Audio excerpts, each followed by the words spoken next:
90 రోజుల కోర్సు పూర్తి చేస్తే చాలు 100% ప్లేస్మెంట్ సపోర్ట్ తో సాఫ్ట్వేర్ జాబ్ మీ సొంతం. వెంటనే కోడ్ జ్ఞాన్ డెస్టినేషన్ ని సంప్రదించండి. నమస్తే అమ్మగారు. నమస్తే అమ్మా. అమ్మగారు, నాకు ఒక డౌట్ అండి. ఇప్పుడు శివుడు ఆజ్ఞ లేనిది చీమైనా కుట్టదు అంటూ ఉంటారు కదా. అవునండి. ఇప్పుడు నాకు ఈరోజు ఈ శరీరం వచ్చిందన్నా, ఎవరికి ఏ శరీరం వచ్చిందన్నా పూర్వజన్మ ఫలితంగా, కర్మ ఫలితంగా మనకి ఈ దేహం వస్తుంది.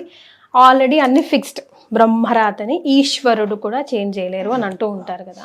మళ్ళీ మనం ఏం చెప్తుంటాం, ఇప్పుడు రాశి ఫలాలు చెప్పినప్పుడు కానీ, లేదంటే ఎవరైనా జాతకం చూసినప్పుడు కానీ, బహుశా నీకు ఈ దోషం వచ్చింది అని అంటే పూర్వజన్మలో లేదా మీ పెద్దలు ఇలాంటి కర్మ చేస్తుంటుంటారు, అందుకే యాక్సిడెంట్స్ జరిగాయి, అందుకే క్యాన్సర్లు వచ్చాయి, ఇలా అంటూ ఉంటాం కదా. అంటే ఇప్పుడు యాక్సిడెంట్ ఫర్ ఎగ్జాంపుల్ జరిగింది అనుకోండి, సూసైడ్ అటెంప్ట్ చేసేసుకున్నాం అనుకోండి, అది కూడా ఆయన ఆజ్ఞ లేకుండా అవ్వదు కదా.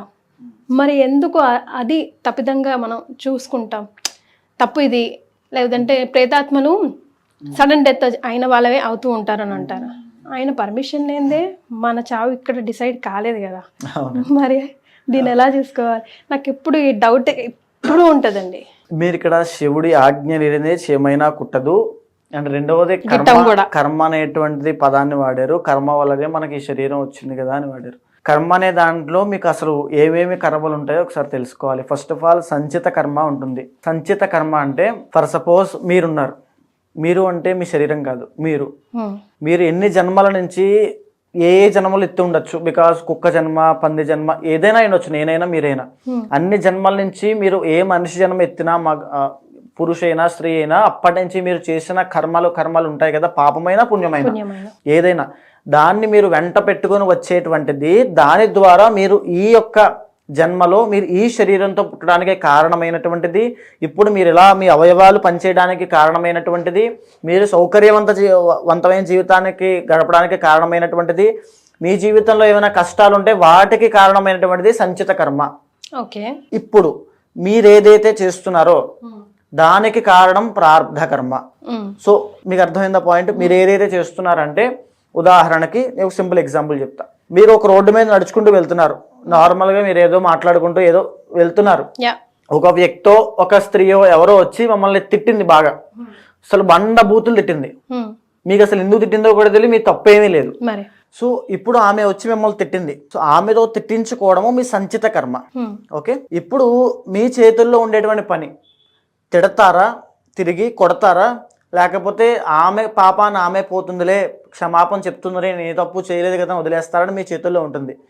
ఈ మూడు మీ మైండ్ లెవెల్స్ మీద, మీ ఆచార వ్యవహారాల మీద ఆధారపడి ఉంటాయి. మీరు చిన్నప్పటి నుంచి దైవానుగ్రహం కోసం పూజలు పునస్కారాలు చేస్తూ ఆ రకంగా ఉండి సౌమ్యంగా ఉన్నారనుకోండి, అది ఉండడం మీ చేతుల్లో ఉంటుంది కదా. బ్రతకడం మన చేతుల్లో ఉంటుంది. అలా బతికారు అనుకోండి, మనం ఏం తప్పు చేయలేదు, దేవుడే చూసుకుంటాడని వదిలేస్తారు. లేదు, కొంచెం పెరిగారు, బాగానే ఉంది, కాస్త వాతాలౌక్యం అంతా తెలుసు అనుకోండి, తిరిగి తిడతారు, నేనేం తప్పు చేశాను అవుతుంది, వాగ్వివాదం అవుతుంది. దానివల్ల మీకు మానసిక అశాంతి వస్తుంది.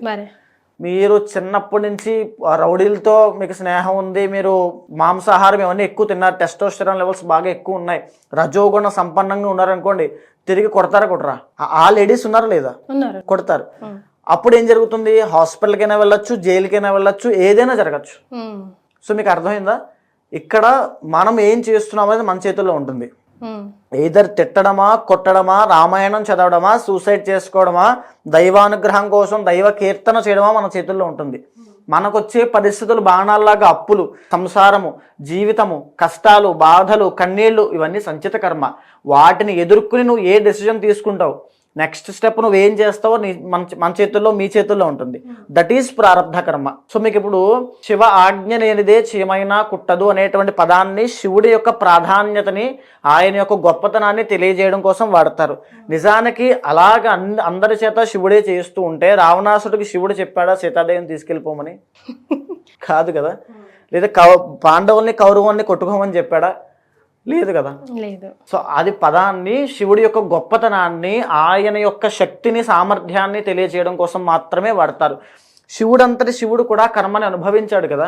బికాస్ భస్మాసురుడికి ఇచ్చినంత మాత్రం చేత ఆయన వచ్చి మళ్ళా చేయడం, ఆయనకి ఈ రోజు మనం ఆ కథ చెప్పుకుంటున్నాం అంటే అక్కడ ఏదో జరిగిందే కదా. సో ఆయన జీవితంలో ఒకటి జరిగింది, సో దానివల్ల మనం చెప్పుకుంటున్నాం. ఆయన హాలాహలాన్ని మింగిన తర్వాత ఆయన గొప్పతనాన్ని మనం చెప్పుకుంటున్నాం కదా.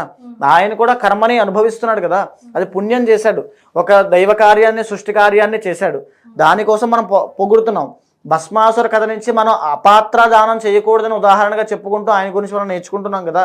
అంటే ఒక కర్మ అంటే పని దానివల్ల ఒకటి ఉద్భవించింది కదా, ఐదర్ నెగిటివ్ అయినా పాజిటివ్ అయినా. శివుడు కూడా విష్ణుమూర్తి కూడా ఎవరైనా కర్మ నుంచి తప్పించుకోవడం అసాధ్యము.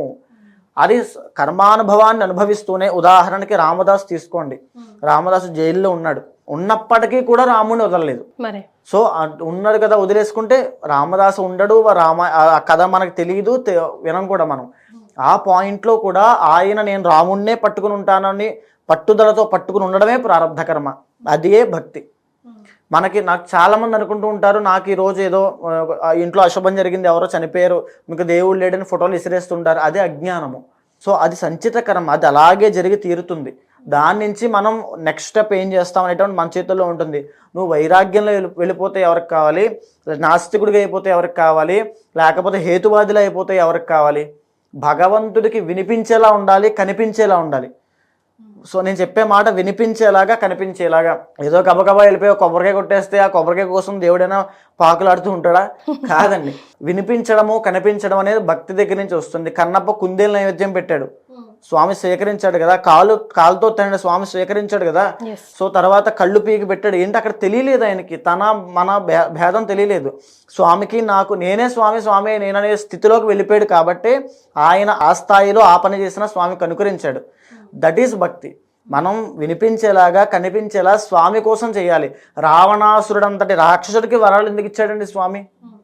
ఆ పాయింట్ ఎందుకు ఇచ్చాడు స్వామి? ఆయన భక్తికి మెచ్చిచ్చాడు. తరువాత మళ్ళీ స్వామియే ఆంజనేయ స్వామి అవతారం ఎత్తి ధర్మం వైపు నుంచుని రావణాసురుడు చావుకి కారణమయ్యాడు. సో మనం ధర్మంగా ఉండాలి, మన ప్రారబ్ధ కర్మ కరెక్ట్గా ఉండాలి, భక్తితో ఉండాలి.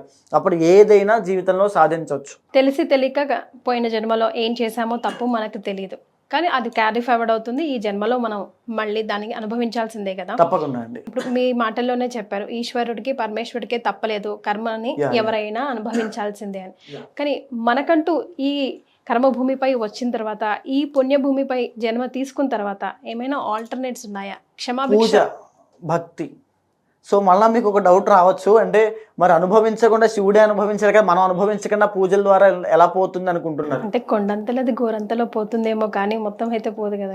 మన భక్తి మీద ఆధారపడి ఉంటుంది, బికాజ్ ఇప్పుడు మనకి నేను మార్కండేయుడు కథ ఒక ఇంటర్వ్యూలో ఎగ్జాంపుల్గా చెప్పాను, మీకు తెలిసే ఉంటుంది. మార్కండేయుడు కథ తెలుసు కదా. మార్కండేయుడి విషయంలో ఏం జరిగింది? ఆయనకు ఆయుష్ లేదు. ఆయుష్ అనేది లేదు అనేది ఎలా చెప్పారు మీరు? కర్మ.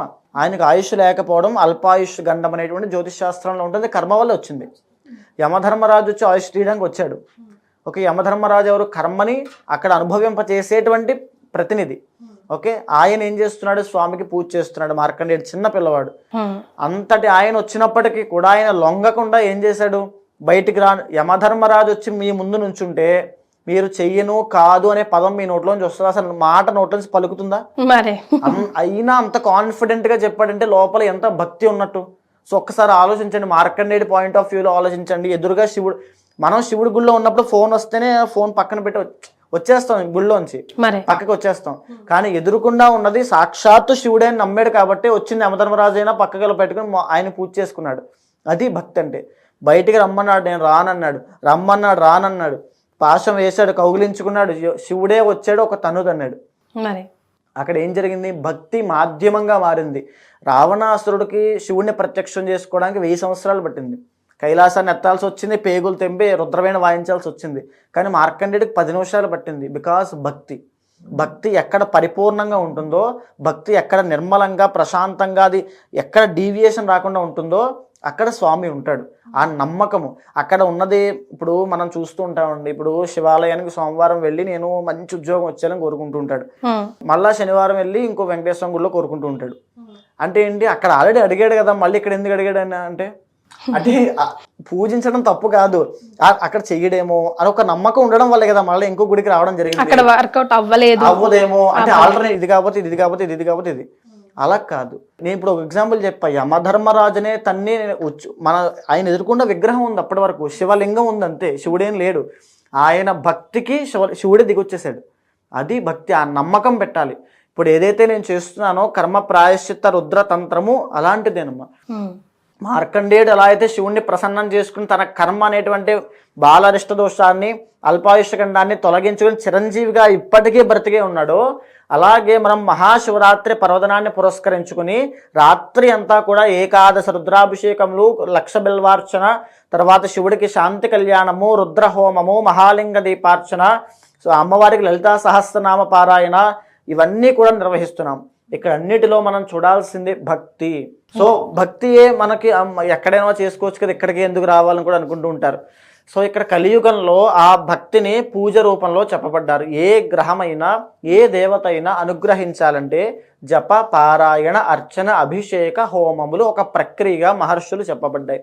ఎందుకంటే మనిషికి ఈ కలియుగంలో కొన్ని ప్రమాణాల ఆధారంగా మనిషి ఆ స్థాయిలో 1000 సంవత్సరాలు మనకు ఆయుష్ లేదు, 1000 సంవత్సరాలు తపస్సు చేయడానికి, ఆ శ్రీఘ్ర సిద్ధిని పొందడానికి ఈ మంత్రం ద్వారా జప, పారాయణ, అర్చన, అభిషేక, హోమాలు చెప్పబడ్డాయి. ఆ రకంగా ఎవరైతే సంకల్పంలో కర్మ ప్రాయశ్చిత్తం అవ్వాలి అని చెప్పి సంకల్పం చెప్పి మనం చేస్తామో శీఘ్రంగా తక్షణమే ఎవరికి ఏ దోషాలున్నా ఏ సమస్యలున్నా ఒక నెత్తి మీద బండరాయి పెట్టుకుంటే ఎంత బరువుగా ఆ భారం ఎప్పటి నుంచో భరిస్తున్న కష్టాలు తీసేస్తే ఎంత తేలిగ్గా ఉంటుందో అంత తేలిగ్గా వాళ్ళ జీవితం మారుతుంది. ఆ సమస్య నుంచి అంత తేలిగ్గా బయటపడతారు. సో లోకాన్ని ఉద్ధరించడానికి మీరు ఈ కార్యక్రమం పూనుకున్నారు. సో ఎక్కడ చేస్తున్నారండి ఈ కార్యక్రమం? ఇది మన శ్రీనగర్ కాలనీ సత్యసాయి నిగమాగమము అనేటువంటి కళ్యాణ మండపంలో స్వామి ఆ యొక్క శివ సన్నిధిలోనే కార్యక్రమం జరుగుతోంది. మహాశివరాత్రి సాయంత్రం అంటే ఇంచుమించుగా రాత్రి 8 గంటలకి ప్రారంభమయ్యి సూర్యోదయం వేళ వరకు జరుగుతూనే ఉంటాయి. ప్రతి ఒక్కరూ రండి, ప్రతి ఒక్క సమస్యకి పరిష్కారం కనబడుతుంది. అందరూ ఆహ్వానితులేనండి? ఆహ్వానితులే. మీరు కింద కనిపించేటువంటి నంబర్కి కాల్ చేస్తే మా వాళ్ళ డీటెయిల్స్ అన్ని చెప్తారు, ఆ వివరాలని కూడా తెలుసుకోవచ్చు. ఎస్, ఈ కార్యక్రమంలో మీరు ప్రత్యక్షంగా అయినా పరోక్షంగా అయినా పాల్గొనాలంటే కింద స్క్రోల్ అవుతున్న నంబర్కి కాల్ చేస్తే మిగతా వివరాలు అందిస్తారు. ధన్యవాదాలండి. నమస్తే. సుమన్ టీవీలో మీ పర్సనల్ అండ్ బిజినెస్ ప్రమోషన్స్ కోసం కింది నెంబర్కి కాంటాక్ట్ చేయండి.